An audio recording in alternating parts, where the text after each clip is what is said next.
you. Good morning, people, and happy Monday. Thanks for choosing us today. Grab your coffee, and let's talk about the Cleveland Browns, baby, Odell Beckham Jr.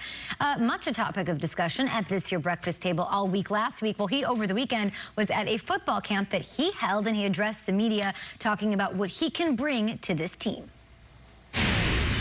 I think just, the things that I'm able to do on the field, which is, it could be one play, it could be two, but I feel like I make the most of those plays. I make them very dangerous plays. And that's just what I want to be able to add. They're scoring 40 points a game, and you've seen how the offense starts to click. It's a new team, new coach, and it's just like everything in life deals with time. And I think it was just a matter of time before everything got rolling, which it did. So I'm excited to be back, be a part of that, and just compete at a high level again. I'm in a different place mentally this time. I love hearing from him. I do believe that's the first time he's addressed the media since October when he tore his ACL, and he is back. And yeah, I think the Browns could have used a couple of those dangerous plays against the Chiefs in the playoffs. That close, could have made it happen.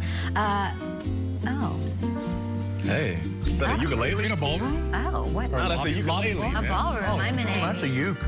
I'm in a, I don't even know, Kauai lobby of a hotel, an open-air lobby. A little drink with an umbrella. Today is July 26th, everyone. There's excitement surrounding training camp. It's ramping up, but right here, right now, we're just feeling good. We're calm, we're serene, we're focused. Namaste. Let's take island vibes and let them take over. I would love some pineapple.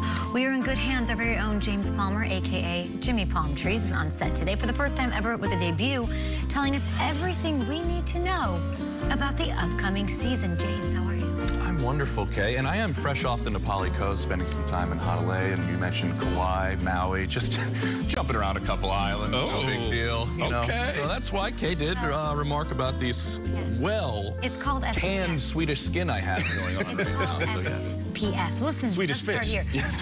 From SPF to OBJ. We just talked about him. We just heard from him addressing the media. We spoke about expectations for him last week. What stood out to you, my friend, most about what Odell said about himself, the team, the season? Okay, I think the biggest thing that he said wasn't part of that clip. It was actually when he said, me and Baker are gelling. We spent some time together in Austin, some time together in Cleveland. They've hung out. I was kind of being told that maybe they weren't always on the same page recently, and the vet has kind of changed this summer. If you look at the way it has gone since 2019 with OBJ on the field, Baker's thrown 20 touchdowns, 21 picks. With him off the field in those 2 years, he's got 18 touchdowns, 2 picks. Now, a lot of that is that the offense started coming together the second half of the year. That wasn't OBJ related. That was Stefanski has things going, the play actions operating. But if you look with his return, and everybody I've talked to there says he just looks in tip-top shape, you bring that athletic ability, that skill set at the wide receiver position back to an offense that has this running game, that can run that play action, somebody's going to be open, and his ability to stretch the field and do different things is going to make this offense even better. Is this working? Because I feel ridiculous. No, it's working. Okay, it's working for them too, because he said dangerous, and I kind of went back to didn't Baker say he woke up feeling dangerous? Same page. Yeah. So now they are gelling. Like Darkwing Duck. Okay, well, let's keep this thing going.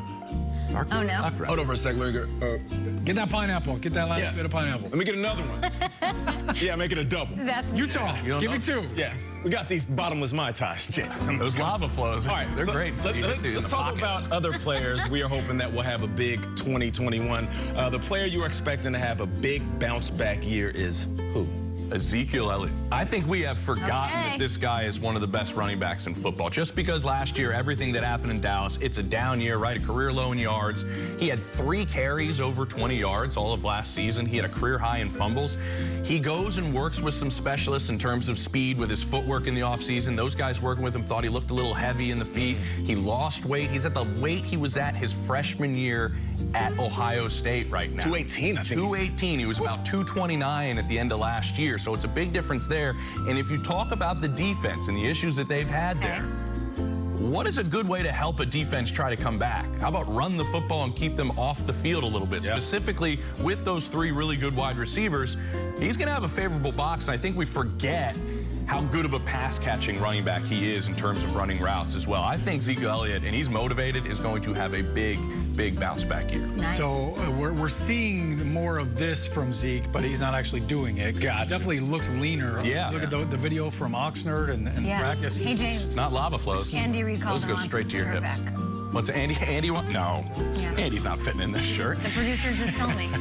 Just a couple Diet Cokes away. Listen, wardrobe changes. Love the wardrobe change for you. There's been a lot of quarterbacks that are having wardrobe changes. Carson Wentz, he's an Indianapolis Colt. What are we going to expect this offense to look like with him?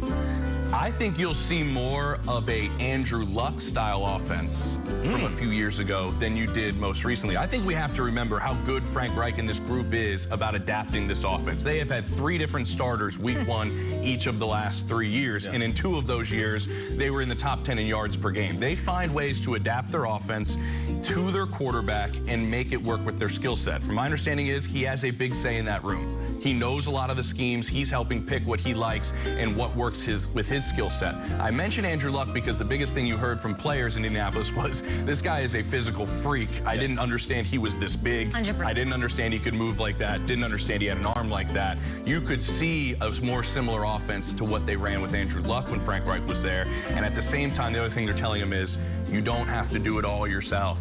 You have 3 dynamic running backs that play the position differently. You have an elite offensive line. You have depth at the wide receiver spot. Make sure you don't put it all on your own shoulders, but at the same time, a very similar skill set to Andrew Luck if you look at the way they play the quarterback position. He'd like to play like Andrew Luck, bro. I don't know how you did that with that music playing the whole time, but well done. I will remind people. It feels great. It's like you got the one AirPod in. The last season we saw Carson Wentz and the last season we saw Frank Reich together. It was 33 touchdowns, 7 interceptions, and an 11-2 season. So we'll have more with Maui Jim later, everybody. Let's check in with the Super Bowl MVP, though. Let's get social here. There's video of Tom Brady. It went off over the weekend. This is pinpoint accuracy. The jugs machine spits one out and he throws it perfectly right back in. He even runs back boyishly. Here he goes, and okay. So I didn't want to ask this on Twitter because I would get killed for it. Get the music. I just don't understand if this is real or fake or how difficult this would be. Nate, what do we think? It'd be extremely difficult. So this is doctored? For sure, 100%. It's impossible. Yeah. The ball would never be able to, I mean, with the jugs spinning, you can't, you can't throw the ball that they're spinning, they're spinning in a way where the ball spits out at you. So it would have to be like I think what's helping that 31% is if you don't know how good of an actor Tom is. If you've seen Ted 2, you see how good of an actor Tom He's a great is. actor. He's selling it there like it's real life. If he did it once, it'd be more believable. Yeah. Brady's 3. Brady's winning on so many levels. I mean, his video department. It's incredible. It reminds me of those old fantasy football commercials, you remember? Yep. Yes. That right there. Catch. Yeah, exactly. Behind the back. Catching the ball through the sheetrock. And they had like Didn't Mike you have one of Nugent those? kicking a football and hitting that football multiple times while it was in the air. Yeah. That could be a good stunt. You think you could do it in that outfit? Give it a shot. I'd love to see that These ball. things are I'd love to see that ball come back. These shirts don't constrain your throwing ability at all. That's why Andy wears them. I mean, I love the pink flamingos. I got tons of. Can we see the pink flamingos on the shoulders? We'll have more with James Palmer, Shaun O'Hara, Nate Wilson, and myself. Training camp kicks off tomorrow. I know you miss it, Shaun. I know you do. Our coverage is just getting started. Which storyline from camp will be the most entertaining? Mishmash for your Monday. All your headlines after the break. I love the mishmash.